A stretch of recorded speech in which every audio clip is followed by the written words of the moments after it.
Gold trusted gold buyers. మీరు తాకట్టు పెట్టిన బంగారాన్ని విడిపించి ఈ రోజు ఉన్న మార్కెట్ ధరకు కొనబడను.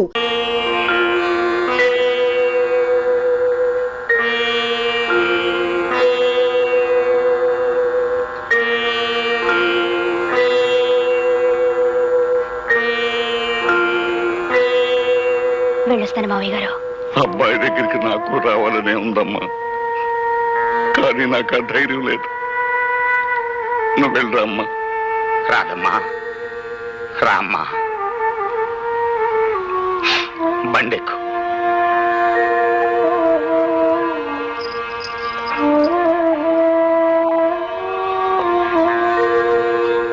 ఏ తీరుగా నన్ను దయచూచెదవో హినవంశోత్తమ రామా, నాతరమా భవసాగర వీరగ నడినదడేశ్వర రామా.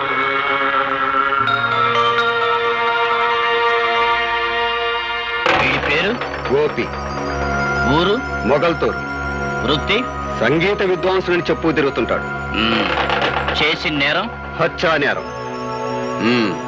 ఏరా, పులిరాజు అనే వ్యక్తిని ఊరవతల పాండవుల మెట్ట దగ్గర నీ పాత కచ్చలతో పగతో అతని మెడ మీద కాలిసి తొక్కి చంపేశాం. అందుకు ఊరంతా సాక్ష్యం ఉంది. చేసిన నేరం ఒప్పుకుంటే సరే సరే, లేదా మా పద్ధతుల ప్రకారం నిన్ను ఒప్పించి బోన్లో నిలబెట్టి శిక్ష వేయించడం మా వృత్తి ధర్మం. మర్యాదగా చేసిన నేరం ఒప్పుకుంటావా లేదా? నీ చేత ఎలా ఒప్పించాలో మాకు బాగా తెలుసు. ఎరా, మాట్లాడవేరా?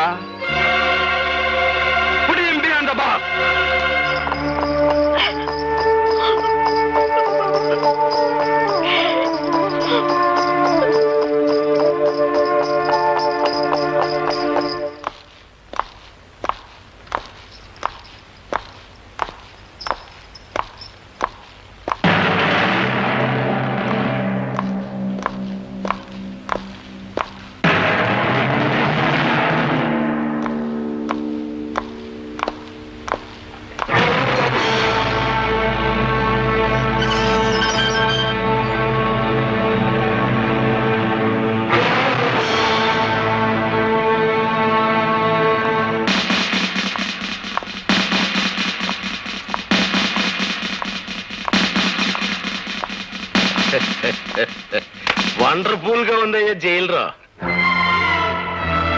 మెట్లు బీకేసిన హార్మోని పెట్టిలాగా ముచ్చటగా ఉందిరా నీ ముఖం. పోలీసు వాళ్ళు తలుచుకుంటే సొన్నంలోకి ఎముక కూడా లేకుండా చేయగలరని ఎప్పటికి నమ్మకం వచ్చిందయ్యా జైలురా. అదేంట్రా హార్మోని పెట్టి అట్ట మెడ ఉంచుకుని నిలబడిపోయావు? మెడ నిలబట్లేదా? ముఖం చల్లట్లేదా? మాట్లాడవేడరా.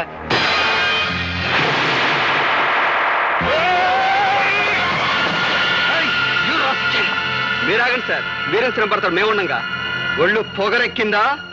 పెద్ద నువ్వు చేసుకుంటావా? మాట్లాడవేరా?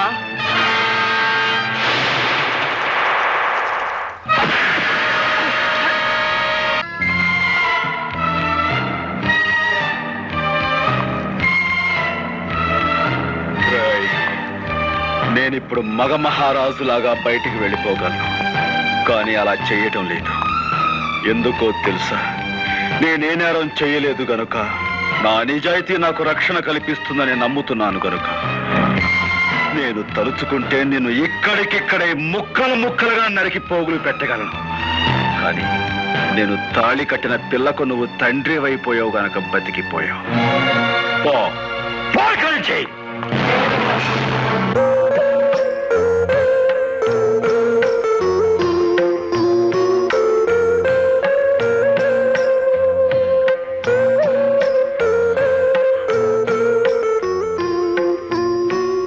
భర్తను చూసి భార్య గర్వపడే సందర్భం అందరికీ దొరకదండి. నేను అదృష్టవంతురాల్ని. మీ ఆత్మవిశ్వాసం చూసి ధైర్యం వస్తుంది తప్ప ఈ హత్య కేసు నుంచి ఎలా బయటపడ్డావు?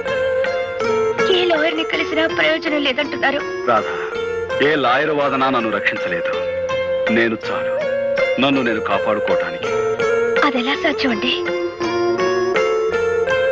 నువ్వు నవ్వితే చాలు. భర్తని పరిస్థితిలో చూసి ఏ భార్య అంటే నవ్వగలదు? నువ్వు అందరి భార్యలాంటి దానివి కాకూడదు రాధా. అప్పట్లో నేను నీలో దర్జా, దర్పం, గుండె నిబ్బరం చూశాను. అవి ఇప్పుడు కావాలి. నీకు చాలా అవసరం కూడాను. అందుకే నవ్వమంటున్నాను నా కోసం.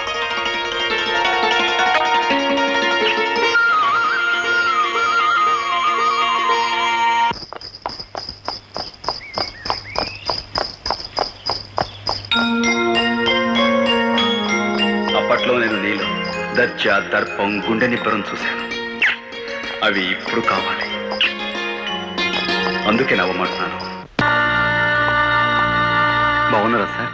నాకేం బాబు, బాగున్నాను. కానీ నీలాంటి వాడిని ఇలా చూడడానికి నాకెంతో బాధగా ఉంది. మా అబ్బాయి పెళ్లి నీకు శుభలేఖిద్దామని వచ్చాను. చాలా సంతోషం. మీలాంటి వారికి నా మీద ఇంకా సదభిప్రాయం మీద ఉండటం నిజంగా నా అదృష్టం. అలా అనకు బాబు. బంగారాన్ని మెరుగు పెట్టడానికి దానికి లేని మురికి అంటిస్తాను.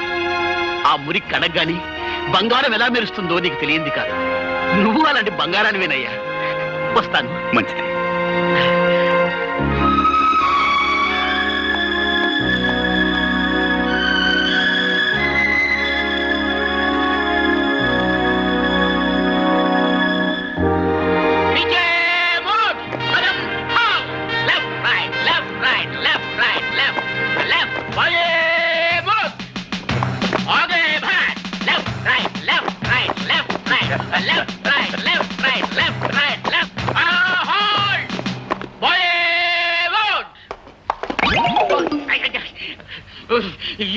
You 104.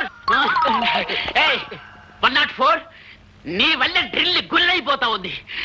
మార్కెట్కి వెళ్ళినప్పుడల్లా బాగా తింటావాడు చేపలు. నీ మీద రిపోర్ట్ ఉంది. Take care. ఇతన్ని చూసి నేర్చుకోండి అయ్యా. కొత్తగా డ్యూటీలో జాయిన్ అయ్యాడు. ఎంత వండర్ఫుల్ గా చేస్తున్నాడు మార్చి. మనకు ఓపెన్ చూస్తుంటే ఎట్టా ఉందిరా? కచేరీలో మన బాగా హార్మోని వాయిస్తున్నట్లేదా? ఎందుకుండదురా, ఆడికి ట్రైనింగ్ అంతా ఇచ్చి తోలేసింది నేనే కదా. ఆయన ట్రైనింగ్ ఇచ్చి తోలేయడానికి ఆడేమన్నా జట్కా పట్టి గుర్రం అనుకుంటావరా? గడ్డి బాబు వేద్దాం. అందుకే నిన్ను అందరూ అప్పుడు కదా అప్పలరాజు అంటారు. ఆడ కానిస్టేబుల్ గారా, నమస్కారం. నేను ఆడ కానిస్టేబుల్ కాదండి, ఆ హెడ్ కానిస్టేబుల్ గారు ఉన్నారే వారి అమ్మాయిని. ఓహో, టైగర్ రాముడు గారు అమ్మాయి అత్తమారు. అవునండి. మరేంటి ఈ బట్టలు వేసుకొచ్చారేంటి? అదే మా నాన్న పాత డ్రెస్ ఉంటే నేను వేసుకొచ్చాను అంతే. Mister Gopi, I'm congratulating you. Very good. Take your positions. ఇప్పుడు very good. Well done, well done. Head constable tiger రాముడిని టచ్ చేస్తావా? Who are you? నేను ఫాదర్ గోపి. ఐ అప్పలరాజు. గోపి మామ. Horse riding. So god. First of all you go away from here. Get out. Rama అంటే బూత్ మాటలు ఆయన పడుతున్నాయండి మీ పోలీసులకి. రేయ్, మన అబ్బాయి కూడా పోలీసే కదా. Sorry sorry it's sorry. All right. Get out.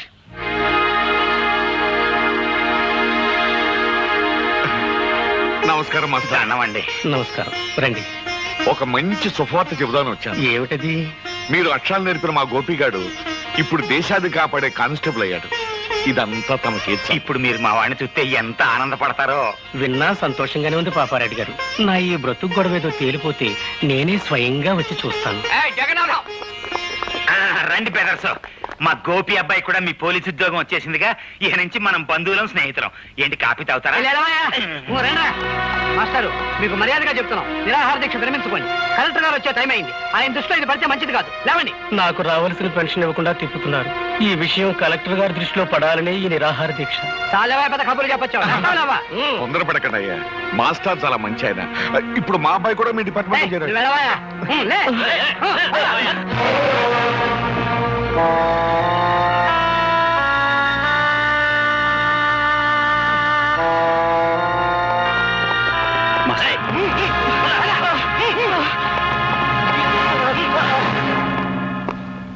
మా వార్నింగ్ ను కూడా లెక్క చేయకుండా నిరాహార దీక్ష చేస్తున్న మాస్టర్ వీడేగా? అవును సార్, వీడే.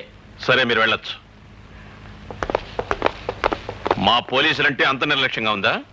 చేయకూడదు తప్పు నేనేం చేయలేదు బాబు. మీ వాళ్ళే అన్యాయంగా. మాస్టారు,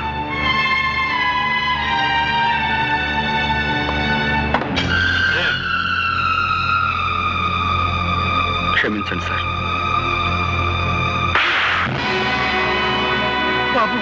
ఈ మాస్టర్ గారు ఏం అన్యాయం చేశారని సార్ ఆయన కొట్టారు? తనకు రావాల్సిన పెన్షన్ డబ్బుల కోసం 2 సంవత్సరాల పాటు తిరిగి తిరిగి వేరే గత్యంతరం లేని పరిస్థితిలో ఆయన నిరాహార దీక్ష చేస్తుంటే అది మీ దృష్టిలో క్రమశిక్షణ పాటించకపోవటమా, లేక లా అండ్ ఆర్డర్ని వ్యతిరేకించడమా? క్రమశిక్షణ తప్పిన వాళ్ళని, అన్యాయం చేసిన వాళ్ళని దండించడానికి మీరు ఉద్యోగంలో జాయిన్ అయితే సార్, మాస్టర్ గారికి పెన్షన్ డబ్బులు ఇవ్వాల్సిన ఆఫీసర్ని చావచిత కొట్టి తీసుకొచ్చి ఆయనకి పెన్షన్ డబ్బులు ఇప్పించండి. అది మీకు చేత కాదు, ఎందుకంటే వాళ్ళు మీకంటే పెద్ద ఆఫీసర్లు కాబట్టి. అలాంటి వాళ్ళకైతే మీరు సెల్యూట్లు కొడతారు, ఇలాంటి వాళ్ళని చావచిత కొడతారు. ఏం సార్, నేనేమన్నా తప్పు మాట్లాడానన్నా నాకు గద్దిస్తున్నారు? క్రమశిక్షణ అతిక్రమించారని మీరు మాస్టర్ గారిని కొట్టారే? అసలు క్రమశిక్షణ పదానికి మీనింగు, స్పెల్లింగు నేర్పింది ఇలాంటి మాస్టర్లే సార్ మనకి. హక్కుల కోసం నిరాహార దీక్ష చేయటమే మీ దృష్టిలో అన్యాయం అయితే, మన దేశానికి స్వతంత్రం తీసుకొచ్చిన గాంధీ గారు కూడా ఇలాంటి నిరాహార దీక్ష చేశారు. అలా చేసినందుకు బ్రిటిష్ వాళ్ళు ఆయన జైల్లో పెట్టారు. అప్పుడు మనమంతా అది అన్యాయం, అక్రమం అని అరిచాం.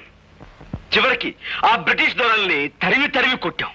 కానీ మనకి స్వతంత్రం వచ్చిన 40 ఏళ్ల తర్వాత అదే అన్యాయాన్ని మీలాంటి వాళ్ళు చేస్తుంటే మాలాంటి వాళ్ళు మిమ్మల్ని ఏం చెయ్యాలి? మీకు సెల్యూట్లు కొట్టి మీరు చేసే అన్యాయంలో మేము పాలు పంచుకోవాలా? అది నాకు చేత కాదు సార్. అలా చేయటమే నా డ్యూటీ అయితే ఈ క్షణం నుంచి ఈ ఉద్యోగాన్ని వదిలేస్తున్నాను.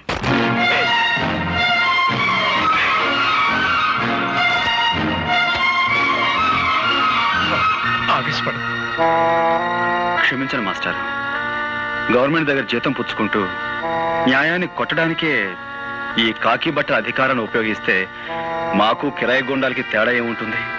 అందుకే ఈ ఉద్యోగాన్ని వదిలిపెట్టి వెళ్ళిపోతున్నాను. వస్తాను మాస్టర్, ఉంటానండి.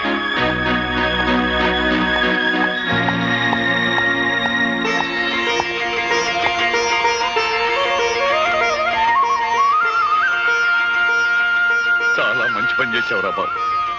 ఉద్యోగం పోయి తిండికి లేకపోయినా సరే అవినీతికి తలపడనని నిరూపించినందుకు నాకు ఎంతో ఆనందంగా ఉంది. ఇన్నాళ్ళు గోపిగాడు నా బిడ్డ అని సంతోషించాను, కానీ ఈ రోజు నుంచి గోపిగాడికి నేను తండ్రినని గర్వపడతాను రా. నీలాంటి నిజాయితీపరుడు పోలీసు ఉద్యోగంలో చేరితే ప్రజలకి మేలు జరుగుతుందని ఆశపడ్డాం. అదంతా పెమ్మని తేలిపోయింది. వాళ్ళు నిన్ను మార్చక ముందే నువ్వే వాళ్ళని ఇత్తడి చేసేశావు. అబ్బాయి గోపి జిందాబాద్, అబ్బాయి గోపి జిందాబాద్. సార్, ఇప్పుడు జరిగిన సంఘటనకు ఆ గోపి మీద ఏ యాక్షన్ తీసుకోకుండా సెలవు పెట్టి వెళుతున్నారంటే really your a great sir. ఒక విధంగా మన డిపార్ట్మెంట్ ఇదే తప్పని నా అభిప్రాయం. అనగనగనగనగా 7 సముద్రాల అవతల ఒక ఊళ్ళో ఒక అమెరికా. ఆ ఊరికి రేగన్ గారు ప్రెసిడెంట్ గారు ఉన్నారు. మన పంచాయతీ బోర్డు ప్రెసిడెంట్ పెంటైలాగా.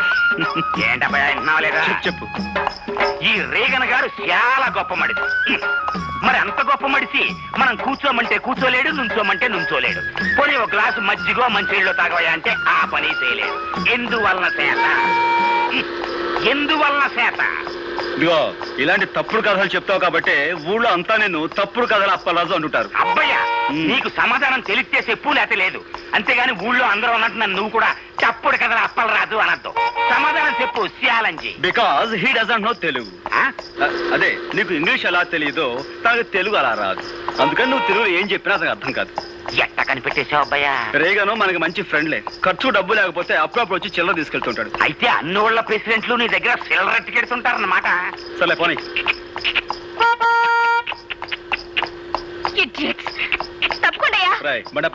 ఓళ్ళేం వెనకమాల అగ్గిపెట్టి కారు, అందులో ఆడకూతురు ఓళ్ళేం.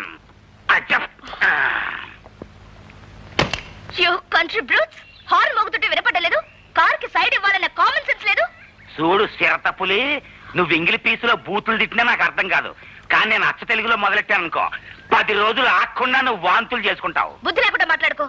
నా కార్ కంటే నీ బోడి గొర్రెబండి గొప్పదా? ముందండి. అబ్బయ్యా, ఇంకా లాభం లేదు. నువ్వు సూపు చూడాల్సిందే.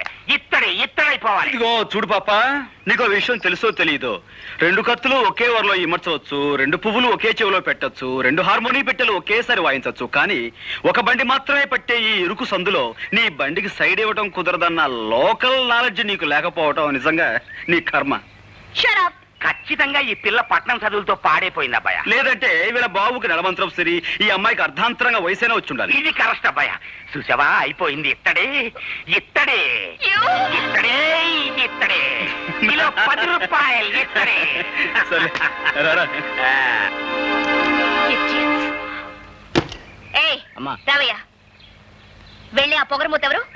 హార్మోని పాపారెడ్డి కొడుకమ్మ. ఇతను హార్మోని చాలా బాగా వాయిస్తాడు.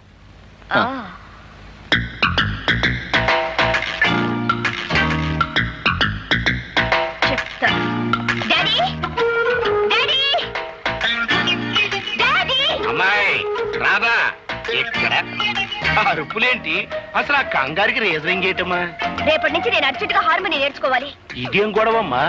చక్కగా సితారో ఏనో పొయ్యిలినో ఇంకేవో కొత్త కొత్త వాయిద్యాలు వస్తున్నాయి. అవి వాయించడం నేర్చుకోకుండా ఎప్పుడో సురభ కంపెనీ వాళ్ళు వాయించిన హార్మోని నేర్చుకుంటానంట బేటి. అదంతా కుదరదు. రేపటి నుంచే నేను హార్మోని నేర్చుకుని తీరాలి, అంతే. పోనీలేరా బాబు, పిల్ల ముచ్చట పడుతుందిగా, నేర్పించు. అట్టగలేవే అమ్మా. అమ్మాయి రాదా, ఈ చుట్టుపక్కల ఊళ్ళల్లో హార్మోని వాయించడం వచ్చిన వాళ్ళందరినీ నీ ముందు వరుసలో నుంచో పెట్టేస్తాను. నీకు నచ్చిన దగ్గర నేర్చుకో. అక్కర్లేదు, ఈ ఊళ్ళోనే ఉన్నాడు. ఎవడాడు? పేరు గోపి, పాపారాయుడనే వాడి కొడుకట.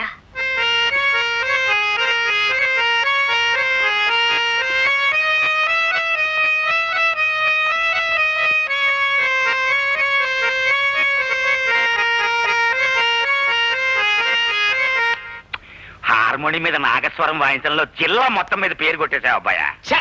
అందుకే నేను తప్పుడు కదా అప్పలేదన్నారా? మన అబ్బాయి 3 జిల్లాల మీద పేరు కొట్టేశాడు. పాపారాయుడు గారండి, మా అబ్బాయి గారి చేత సూర్యచంద్రరావు గారి అమ్మాయికి అర్జెంట్ గా హార్మోని నేర్పించాలని అర్జెంట్ గా పంపించమని ఆర్డర్ చేశారండి. అంచేత మీ అబ్బాయి గారిని అర్జెంట్ గా పంపించండి. ఏమిటి అంత అర్జెంట్ గానా? అంత అర్జెంట్ అండి బాబోయ్, నేను వచ్చేస్తాను, నువ్వు అర్జెంట్ గా వెళ్ళిపో. ఇది కాదు, అటు అటు. ఏంటి వెళ్తావా? ఇంటికొస్తే కుర్చీ వేయాలనే మంచి మర్యాద తెలియని వాళ్ళ ఇంటికి వెళ్తావా? ఆ మంచి మర్యాద నేర్పడం కోసమైనా వెళ్ళాలి కదా. నాన్న, అతను వస్తున్నాడు. ఓ నువ్వా? రావయ్యా రా. ఇదేనా రావటం? తమరు చేయి మాసిపోతుందేమో. ఏంటి ఈ ఊళ్ళో అందరికీ నువ్వు హార్మోని నేర్పే గురువు అంట? అదేదో హాబీగా నేర్చుకున్నానండి. అది ఈ వేళ ఉపయోగపడుతుంది. మనం అలా కూర్చుని మాట్లాడుకుందామా? ఏ కూర్చోకుండా మాట్లాడలేవా? దాందే ఉందండి. కావాలంటే నడుస్తూ మాట్లాడగలను, పరిగెత్తుతూ కూడా మాట్లాడగలను. Hello, good morning. అసలు మీరేమిటి, మీ వంశం ఏమిటి, ఎలాంటి వంశం మీది? మీ తాత ముత్తాతల గురించి మా హిస్టరీ మాస్టర్ ఎప్పుడు చెప్తుండేవారు. ఇకపోతే మీ నాన్నగారి గురించి. నా గురించి నీకు ఇంకా బాగా తెలియదు. నా గురించి మీ అమ్మాయి గారికి బాగా తెలుసు కదండి. తీసుకో అమ్మాయ్యా. మొత్తానికి నువ్వు చాలా తెలివైనవాడయ్యా. మీరు ఇలాంటి విషయాలు భలే చక్కగా కనిపెడతారండి. ఈ విషయం కొంచెం మా నాన్నగారు చెప్పండి. ఆయన నాకు మనుషుల్ని వాయించడం, హార్మోనియం వాయించడం తప్ప వేరే ఇంకేమీ రాదంటారు. అన్నట్టు వాయించడం అంటే గుర్తుకొచ్చింది. మా అమ్మాయికి హార్మోనియం ఎప్పటి నుంచి నేర్పుతావు? దాందే ఉందండి. రేపు శుక్రవారం, పైగా ఏకాదశి, చాలా మంచి రోజు. రేపటి నుంచే నేర్పించడం ప్రారంభిద్దాం. సరే, పొద్దున్నే సజ్జనం తినేసి హార్మోని పెట్టి భుజానేసుకుని వచ్చేయి. మా అమ్మాయి హార్మోని నేర్చుకుంటా. అబ్బాబ్బా, అక్కడే వచ్చినట్టు చిక్కంతా. అనవసరంగా నేను మా నాన్నగారు గౌరవనీయులం అనే పేరు సంపాదించేసామా? మరి మాలాంటి గౌరవస్తులం మీ ఇంటికి వచ్చి నేర్పిస్తే అది మీకే చిన్నతనంగా ఉంటుంది. కాబట్టి పొద్దున్నే మీ అమ్మాయిని మా ఇంటికి వచ్చామానండి. ఆ చద్దన మీద నేనే తెరిపించి హార్మోని నేర్పించడం మొదలు పెడతాను. ఉంటాను. ఏంటి, మా అమ్మాయి మీ ఇంటికి వచ్చి హార్మోని నేర్చుకోవాలా? ఎవరితో మాట్లాడుతున్నావో తెలిసే మాట్లాడుతున్నావా? ఏమిటి నాన్న నీ కంగారు? అతను అన్న దాంట్లో తప్పే ఉంది. మనలాంటి ధనవంతులు ఇలాంటి వాళ్ళ ఇంటికి సంగీతం నేర్చుకోవడానికి వెళ్తే అది వాళ్ళకి ఎంత గొప్ప. అందులోనూ మన కారు వాళ్ళ ఇంటి ముందు ఆగితే వాళ్ళకి మరింత గొప్ప. అందుకని పాపం. అందుకే పాపం. అట్టగా పాపం. అవును పాపం. సరేనయ్యా, మా అమ్మాయి తనకి హార్మోని నేర్పే అవకాశం నీకు ఇస్తుంది. జాగ్రత్తగా నేర్పే. ఎట్టా ఉంది? పాలకోవ తిన్నంత ఆనందంగా ఉందండి.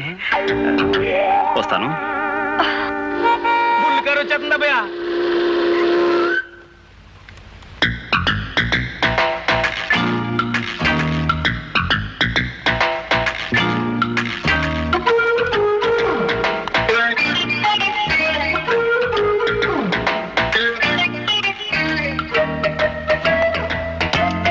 అలా కూర్చోండి. Dirty place. ఇక్కడ కూర్చునేది ఏమిటి జనమంతా?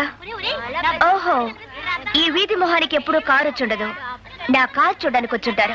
దానికి ఒక కథ ఉందండి. అనగనగా వెనకటికి 7 ఏళ్ల క్రితం నేను ఆ గుర్ర బండి కొన్నాను. మొదటిసారి మా వీధికి వేసుకొచ్చినప్పుడు 100 మంది వచ్చారు జనం. ఓ సోసి నా బండి చూడటానికే వచ్చారు కదా అని రెండోసారి వేసుకొచ్చా. 50 మంది వచ్చారమ్మా. మూడోసారి వేసుకొచ్చా. ఎవ్వరు రాలేదు. నేను నా గుర్రం మిగిలాం. నీ కారు సంగతి అంతే. ఏమిటా బాగుడు? నువ్వింక వాయించడం మొదలెట్టబ్బాయా. అవును, మీ తాత ముత్తాతలే కాకుండా నువ్వు మీ నాన్న కూడా చాలా గౌరవమైన వాళ్ళన్నావు. కనీసం కుర్చీ వేయాలనే మేనర్స్ కూడా తెలీదా? మేనర్సా? అరే అటక మీద మర్చిపోయానండి. ఇప్పుడే మావా లోపలికి వెళ్ళి అమ్మాయి గారికి మేనర్స్ తెచ్చివి. అర్జెంటుగా మేనర్స్ రెడీ. అలా పక్కన వెయ్యి. రండి, దయచేయండి, దయచేయండి. ఆశలు కండి. సారీ మేడం, ఇది ఏ డచ్ కాలంలోనో ఫ్రెంచ్ కాలంలోనో కొన్న కుర్చీ. పాపం విరిగిపోయింది. పోతే పోయిందని అసలు కుర్చీ. కానీ తమలాంటి పెద్దలు కూర్చుని కుర్చీ విరగొట్టినా అది మాకు ఎంతో గౌరవంగా ఉంటుంది కదరా? చాలా గౌరవం. పాపం దెబ్బలు తగిలేమో ఒకసారి చూడండి. నన్ను ఇక్కడికి ఇన్సల్ట్ చేయడానికి పిలిచావన్నమాట. నన్ను నలుగురిలో అవమానం చేస్తావా? I will see you end. ఏంటమ్మా, నువ్వు నా ఎండ్ చూస్తావా? నా బీనింగ్ చూడలేదు, ఎండ్ నువ్వేం చూస్తా? అయ్య బాబోయ్, నా గాడి దొడుకోనపోతే నీ కార్ స్టార్ట్ అవుదమ్మయ్యా. పిన్ని సులై.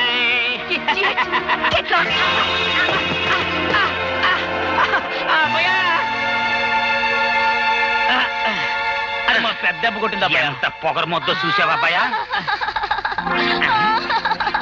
ఏంటేంటి బాలకమేంటి? ఆ బురదేంటి? ఆ కారులో వెళ్ళే పొగరు పోతమ్మాయి నా మీద బురద కొట్టిపోయింది. చూసావా అబ్బాయా? దాని పొగరకు అంతు లేకుండా పోతుంది. ఇంకా లాభం లేదు, ఇత్తడైపోవాల్సిందే. అందుకో హార్మోని పెట్టా. నా పేరు ఆముదాల అసిరయ్య. నేను ఈ ఊరికి దంగేరు నుంచి వచ్చిన ఇన్స్పెక్టర్ని అని మీ అందరికీ అండర్స్టాండింగ్ అయిపోనాదని నాకు అండర్స్టాండింగ్ అయిపోనాది. నేను మామూలు ఇన్స్పెక్టర్ని కాను.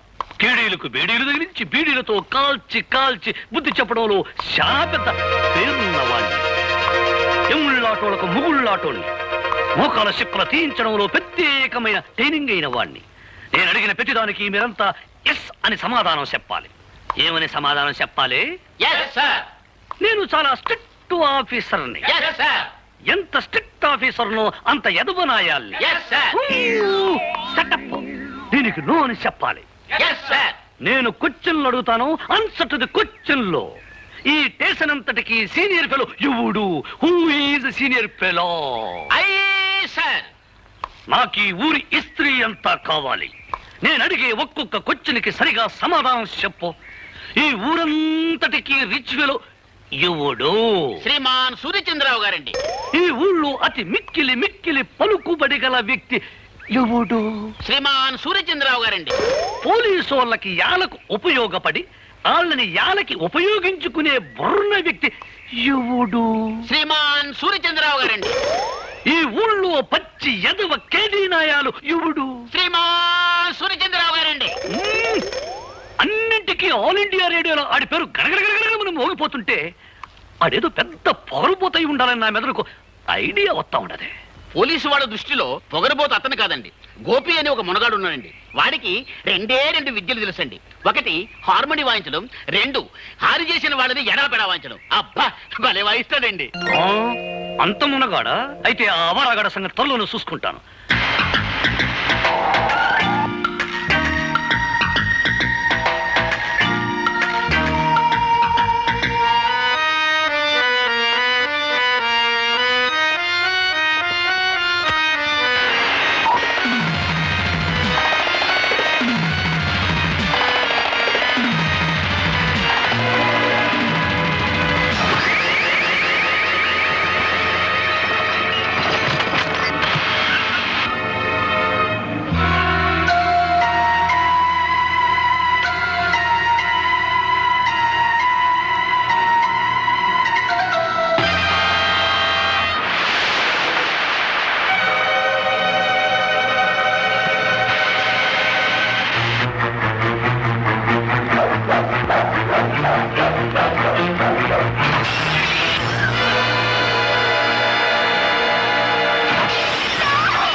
ఎవరది?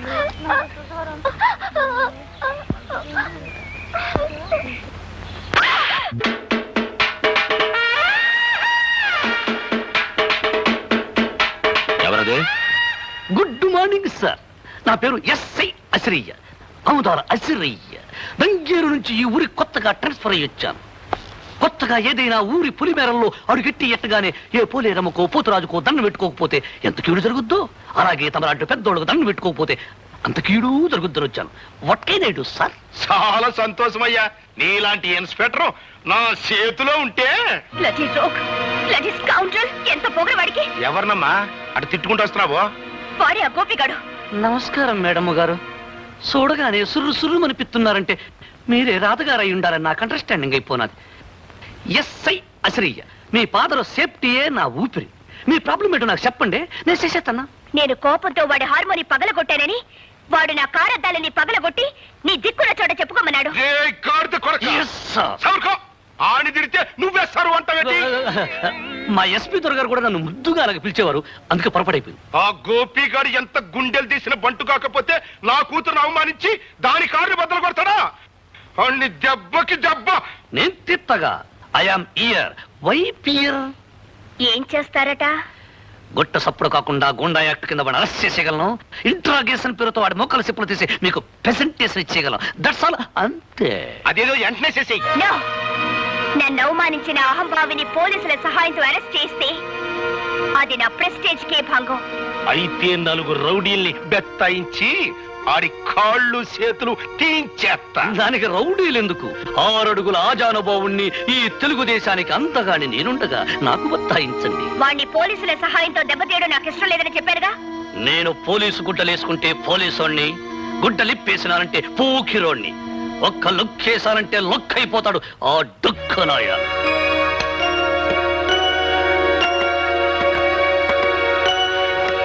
టైగర్ రాముడు గారా? రండి. నమస్కారం అండి. బాబు గోపి, నువ్వు సూర్యచంద్రరావు గారి అమ్మాయితో ఏదో అనవసరంగా గొడవ పడ్డావట. ఇప్పుడు కొత్తగా వచ్చిన ఎస్ఐ ఆ విషయమే నీతో ఏదో మాట్లాడాలట. ఊరి బయట ఉన్న ఇటుకల ఫ్యాక్టరీ దగ్గర నేను రమ్మన్నాడు. నా నోటితో అనకూడదు కానీ అతను ఉత్త పొరంబోకు. ఓహో, ఇప్పుడే హార్మోని రిపేర్ అయింది, మళ్ళీ ఇంకో రిపేర్ చేసే అవకాశం నాకు వచ్చిందన్నమాట.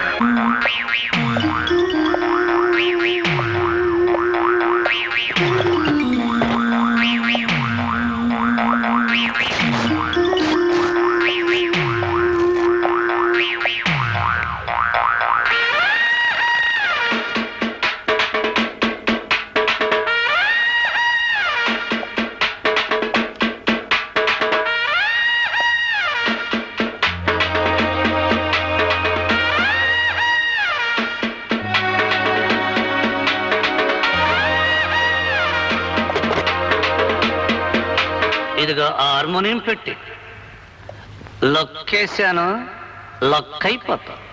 మా నాన్న ఎప్పుడు నాకు 2 వాయించడం తెలుసు అంటాడు. ఒకటి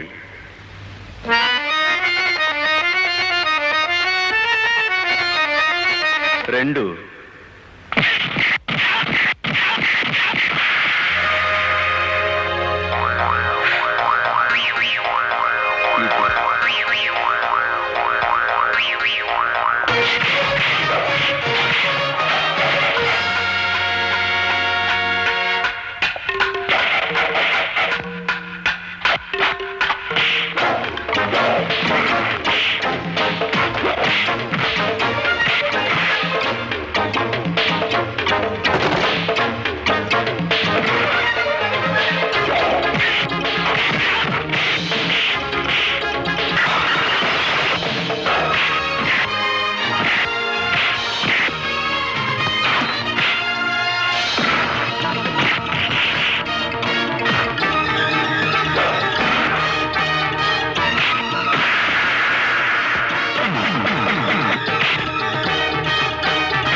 వాడు ఈ రోజే జాయిన్ అయ్యాడు. అతను ఎక్కడ?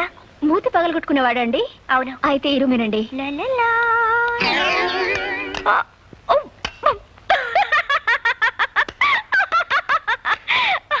హలో సార్ గారు. అవును, నువ్వు వాయించవలసిన హార్మోనియాన్ని నిన్నెవరో హార్మోని వాయించేసినట్టున్నారు.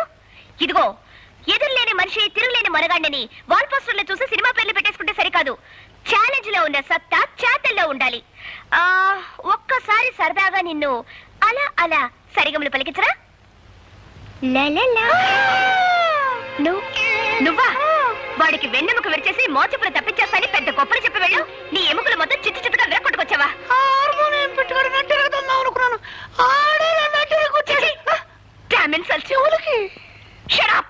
సిగ్గురాపోతే సరే.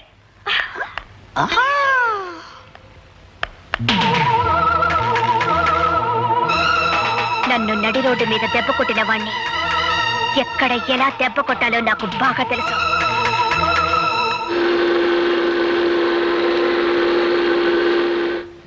అమ్మో,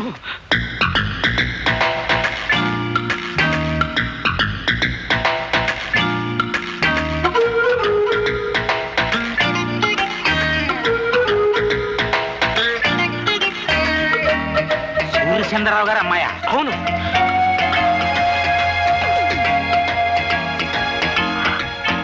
మీరందరూ పెద్దవారు, నన్ను క్షమించండి. నాకు తెలుసు మీరు నన్ను క్షమించలేరు. పవిత్రమైన సంగీత వాయిద్యాన్ని నా అహంకారంతో, అజ్ఞానంతో, పొగరబోత్తనంతో పగలకొట్టి తీరని అపచారం చేశాను. అప్పలరాజు గారు, మీ కూతురు లాంటి దాన్ని మీరు నన్ను క్షమించలేరా? నేను క్షమించేస్తానమ్మా, కానీ మా పాపరాయుడు బా. నేను దుర్మార్గురాల్ని. కళా తపస్వి ఇలాంటి మీ అబ్బాయిని ఎన్నో రకాల కష్టాలకు గురి చేసిన కిరాతకురాల్ని. దయచేసి నన్ను క్షమించండి. బా, అమ్మాయి మొగం చూస్తుంటే కడుపు తరుక్కుపోతుంది. ఆడపిల్ల నటింట్లో కన్నీళ్ళు ఎట్టకూడదు అనేసి క్షమించాన్ని. నేనంటానరా, కానీ వాడు క్షమించొద్దు. ఒక్కసారి వాడికి విరక్తి వచ్చిందంటే అంతే. మీరు అలా అంటే కాదు, మీరు క్షమించాలి. మీ అబ్బాయి చేత కూడా క్షమించేలా చేసి ఆయన నాకు సంగీతం నేర్పించడానికి ఒప్పించాలి. ప్లీజ్. అలాగే ఆ అమ్మాయిని ఏడవద్దని చెప్పరా. మన ప్రయత్నం మనం చేద్దాం. వెళ్ళమని చెప్పు.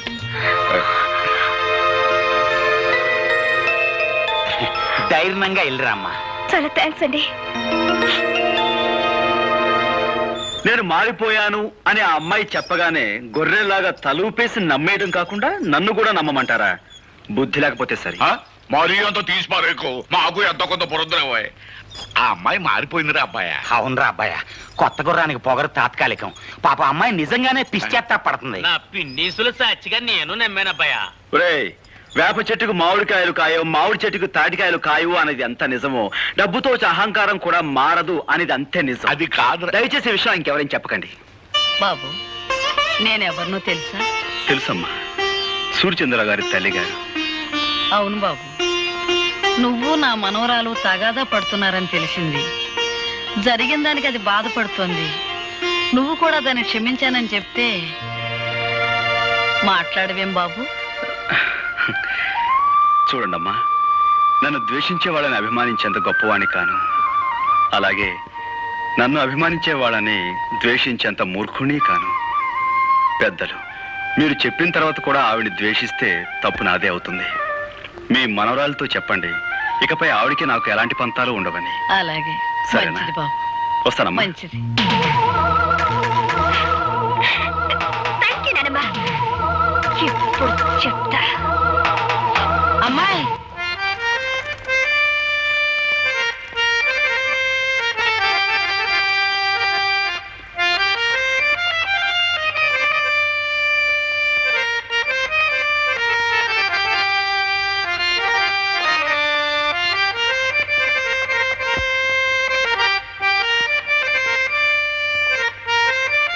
ఈ వాతావరణం చూస్తుంటే త్రికరణ శుద్ధిగా మీరు నన్ను మన్నించారన్న తృప్తి నాకు కలుగుతోంది. అహంకారంతో కాకుండా మనస్ఫూర్తిగా నీకు సంగీతం నేర్చుకోవాలనే ఉద్దేశం ఉందని నన్ను నమ్మించావు.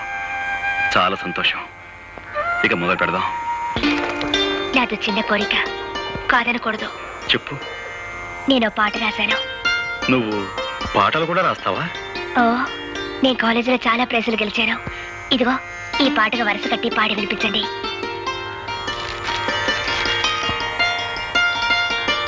ఏమిటలా చూస్తున్నారు? బాగోలేదా? చాలా బాగుంది.